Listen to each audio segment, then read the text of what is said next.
it's a bridge of a ship. It's called a slice maritime to our right there.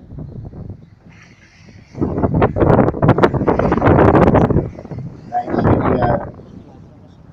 the warship coming up here, being assisted by the tugs. We've just got to wait for it to get around this gate so we can carry on downstream.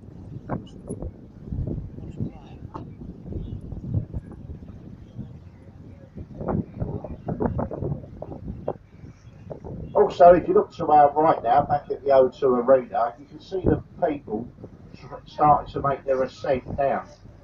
See how steep it is.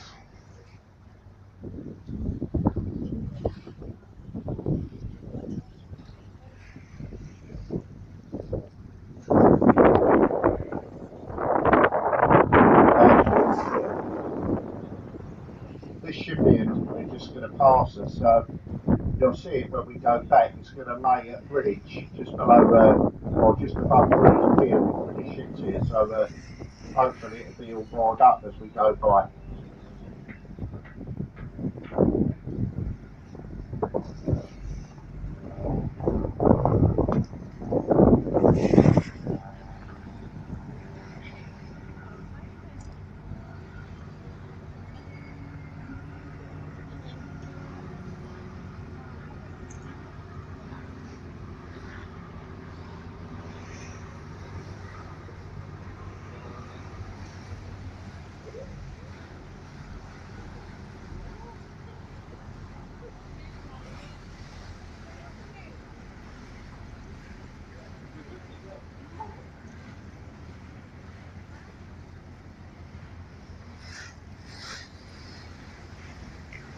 I say, when you look at the size of the auxiliary ship there, when you think, it'll give you some idea and you appreciate the tugs I've rendered it to be took it through the Thames barrier, when you think how much room it would have had going through the barrier spans.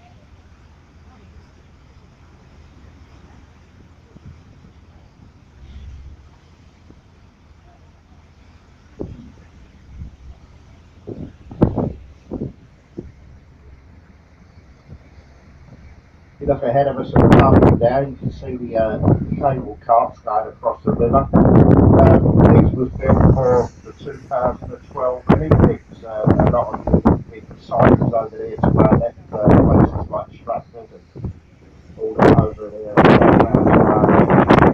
They kept it going. They're oyster coal to go across. So we can't get that far, to be honest. But I've been over it once, and it was quite a good experience to do it just the once. You can pick it up from Greenwich, you can get the Jubilee line from Greenwich.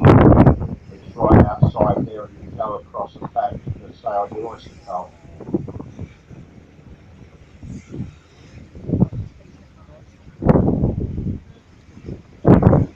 Must be honest though, we're in the centre of London, like very modern, it's a bit out of the way now, to be honest.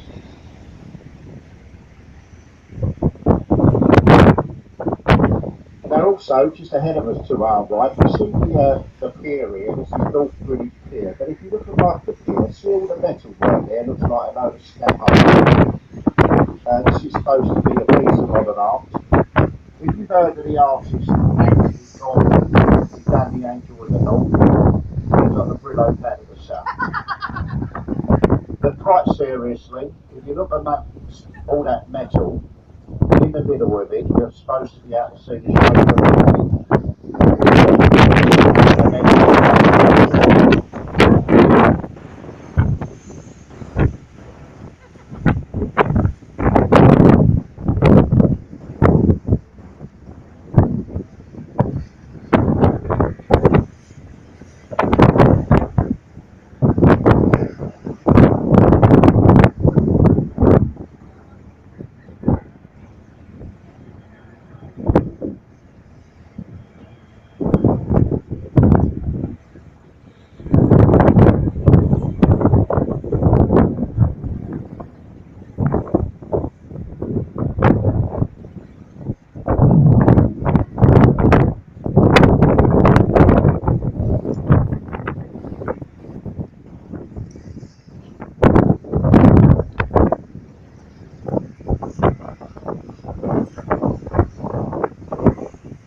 these barges ahead of us to our right got the containers in.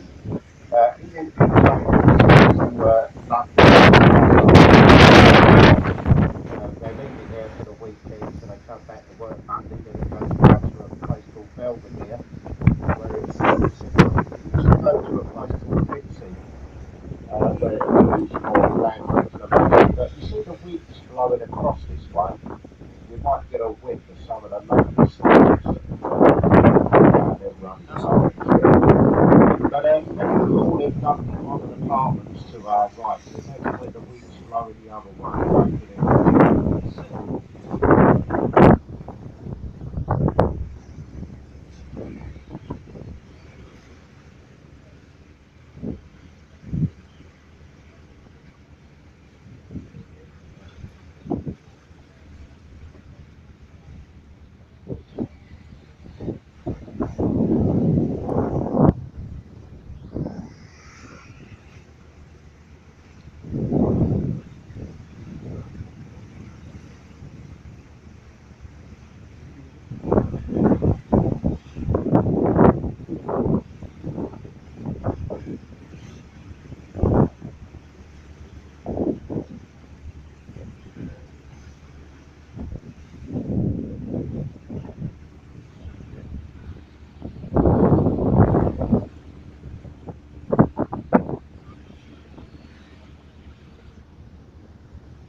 Look over to the right hand side, you see all the sand there to come off that ship that's used for the building industry. But as we're passing that ship ahead of us to our right, the pipes on the side of it go down to the North Sea. The pipes go over the side, sucks all the sand up, and you'll see the conveyor belt. All goes off the conveyor belt, that's all for the building industry there.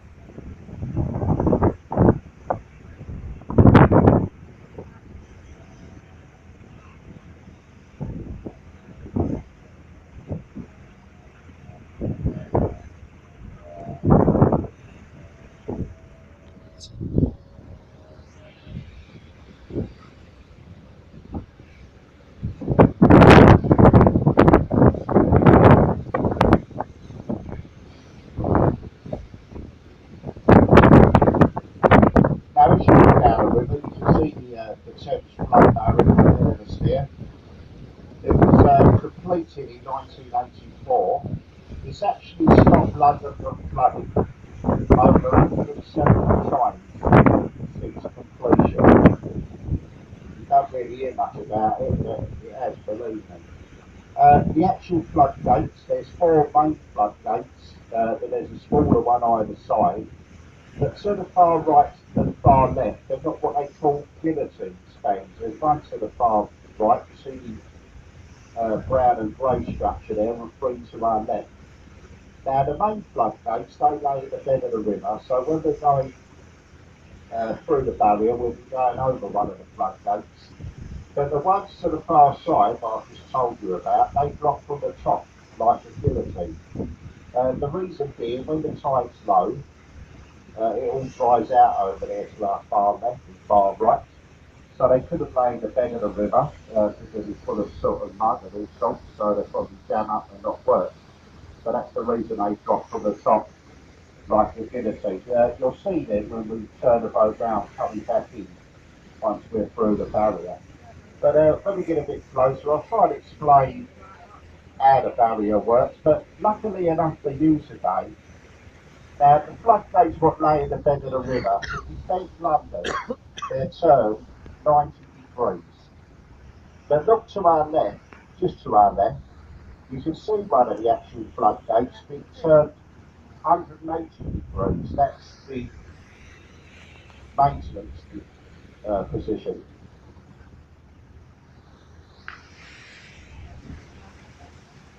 So you can imagine, you see that's the size of the span we're going to be going over.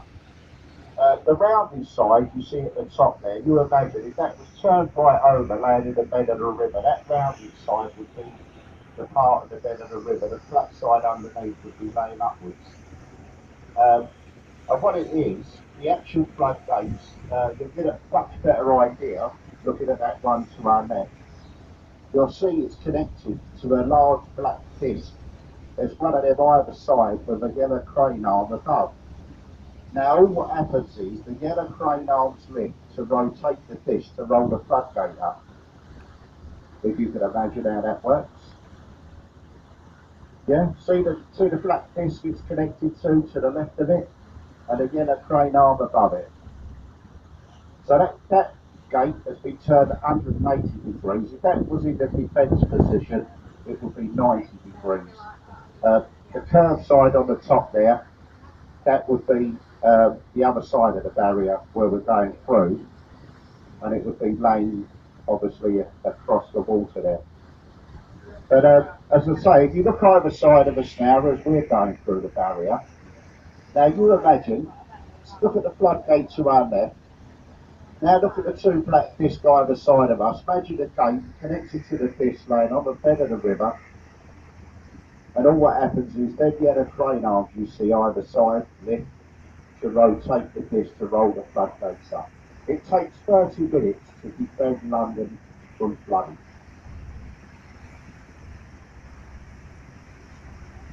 Now obviously when the barrier is closed, when it's in the defence position, the water's a lot higher this side obviously. Look to our right, see that pathway behind the railings there? When they do shut it, that's all flooded. And see that grass verge to our right? Underneath that grass verge, there's a 6-foot defence wall, and that goes for 22 miles downstream. So the walls have been raised 6 feet for 22 miles down.